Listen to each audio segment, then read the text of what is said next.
POP बंदी झाली, आता काय? उंच मूर्तीला बंदी, आता काय?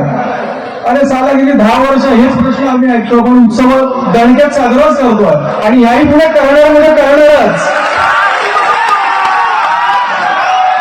अशा लोकांच्या प्रश्नाला जास्त आपण ग्राह्यता द्यायची नसते. त्यांचं काम आहे प्रश्न विचारणं, आपलं काम आहे आपलं काम करणं आणि ते आपण करत राहायचं असतं. कारण कसं असते, पावसाळा आला ना की त्याचा बेडूक ओरडायला लागतो, तसा गणपती आला की यांच्या मुलाला पीओपी लागतो, मग हे चालू होतात. बरोबर इंदेश?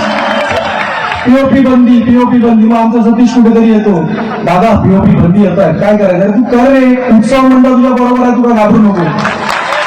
आणि आजही घडवून सांगतोय, सगळे मूर्तिकार इथे उपस्थित आहेत, व्यासपीठावर उपस्थित आहेत, कुठची प्रसिद्धी मिळण्यासाठी नाही, पण लालबाग परळमधली, महाराष्ट्रामधली, मुंबईमधली सगळी उत्सव मंडळ मूर्तिकारांच्या पाठी ठामपणे उभी आहेत. आणि मला आनंद आहे एका गोष्टीचा, प्रशांत, ज्यावेळी तू आलास आणि सांगितलं एक महासंमेलन आमचं होत आहे, लालबाग परळमध्ये होत आहे, नरेपार्क मध्ये आम्ही करतोय. खरं तर या मैदानाचा इतिहास तुम्हाला माहिती आहे का? मला माहिती नाही, पण जिथूबाई बरीचशी अशी आंदोलनं, क्रांतिकारी आंदोलनं या नरेपार्क मैदानात झालेली आहे आणि ती 100% सक्सेस झाली आहे, ते लक्षात ठेवा. कारण लालबाग पर्यंतचा कार्यकर्ता आहे ना, तो थोडा वेगळा आहे. जसा उत्सव जवळ येतो, आमचं काम कार्यकर्ता म्हणून आम्ही काम करतो, पण या उत्सवावर जर अशी बंधनं येत असतील तर हाच कार्यकर्ता क्रांतिकारी म्हणून शेवटी पुढे यायला तयार आहे, हे लक्षात ठेवा.